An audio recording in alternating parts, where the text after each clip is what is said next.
संगीता की शादी का दिन था। पूरा घर दियों और फूलों से सजा हुआ था। हर कोने से हंसी ठिठोली की आवाज़ें आ रही थीं।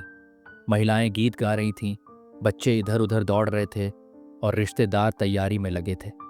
लेकिन इन सबसे अलग संगीता के पिता विजय कुमार, जो हमेशा अपने ठहरे हुए स्वभाव के लिए जाने जाते थे, आज कुछ अलग ही दिख रहे थे। वह हर छोटी बड़ी चीज़ का ध्यान रख रहे थे। बार बार यह सुनिश्चित कर रहे थे कि कहीं कोई कमी न रह जाए। लेकिन जब कोई नहीं देख रहा था तो उनकी आंखों में एक अनकहा दर्द झलक जाता था। उनकी प्यारी बेटी, उनकी गुड़िया आज उनके घर से विदा हो जाएगी। शादी की तैयारी और पिता का दर्द। शाम के समय बारात आने वाली थी। विजय कुमार तैयार होने अपने कमरे में गए और जैसे ही उन्होंने शेरवानी पहननी चाहिए, उनका हाथ अचानक उनके सीने पर चला गया।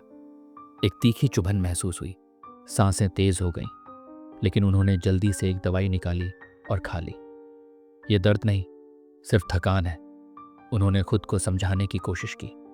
बारात के स्वागत की तैयारी हो चुकी थी। जैसे ही बैंड बाजे की आवाज आई, पूरा घर खुशी से झूम उठा। संगीता अपने कमरे की खिड़की से देख रही थी। उसके चेहरे पर खुशी थी, लेकिन साथ ही एक अनजाना डर भी था। पापा, मुझे छोड़कर मत जाना, उसने 2 दिन पहले ही अपने पापा से कहा था। विजय कुमार हंसकर बोले थे, पगली, मैं तुझे छोड़कर कहीं नहीं जाऊंगा। लेकिन उनकी आंखों में एक अजीब सा खालीपन था, जिसे संगीता ने नोटिस तो किया था, लेकिन समझ नहीं पाई थी। शुभ विवाह और पंडित की भविष्यवाणी फेरे शुरू होने वाले थे। पंडित जी ने कहा, कन्यादान के बिना विवाह पूरा नहीं होता। विजय कुमार संगीता के पास आए, उसका हाथ पकड़ा और दूल्हे के हाथ में रख दिया। उनके हाथ कांप रहे थे, आंखें नम थीं। पंडित जी ने एक भविष्यवाणी की, आज चंद्र ग्रहण है और यह विवाह एक अद्भुत संयोग में हो रहा है, परंतु कन्यादान के बाद किसी पुराने रिश्ते का अंत होगा। घर वालों ने इसे शुभ संकेत माना।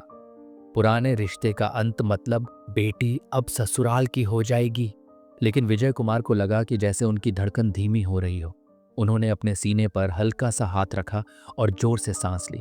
विदाई का समय, और एक अनहोनी रात के करीब 2 बजे विदाई का समय आ गया। पूरे घर में मातम जैसा माहौल था। संगीता अपनी माँ से लिपटकर रो रही थी, छोटे भाई को गले लगा रही थी, और जब पापा के पास आई तो फूट फूट कर रो पड़ी। पापा, मैं कैसे जाऊं?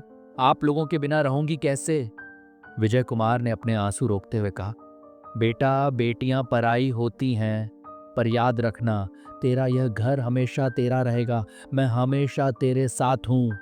लेकिन तभी उन्होंने एक गहरी सांस ली और अचानक उनके माथे से पसीना टपकने लगा। किसी ने गौर नहीं किया, क्योंकि सब विदाई में व्यस्त थे। जैसे ही डोली उठी, अचानक विजय कुमार लड़खड़ाए और जमीन पर गिर पड़े। पापा! संगीता चीख पड़ी। अंतिम विदाई सब लोग दौड़े, डॉक्टर बुलाया गया, लेकिन तब तक विजय कुमार की सांसें थम चुकी थीं। डॉक्टर ने कहा, उन्हें हार्ट अटैक हुआ था। शायद पिछले कुछ दिनों से दर्द झेल रहे थे, लेकिन किसी को बताया नहीं। संगीता की विदाई से पहले उसके पिता ने इस दुनिया से विदाई ले ली थी। घर में रोने की आवाजें गूंजने लगीं। बारात की शहनाइयां मातम में बदल गईं। विदाई की घोड़ी अब किसी के लिए नहीं आई थी, बल्कि अर्थी उठाने के लिए लोग जुटे थे। संगीता, जो दुल्हन बनी थी, अब एक बेटी बन चुकी थी, जिसने अपनी शादी के जोड़े में ही अपने पिता को अंतिम कंधा दिया। आज पापा ने उसे अकेला छोड़ दिया था, लेकिन उनके आखिरी शब्द उसके दिल में हमेशा गूंजते रहेंगे, बेटा, मैं हमेशा तेरे साथ हूं। कभी कभी विदाई की 2 कहानियां एक ही दिन लिखी जाती हैं, एक बेटी की और एक पिता की।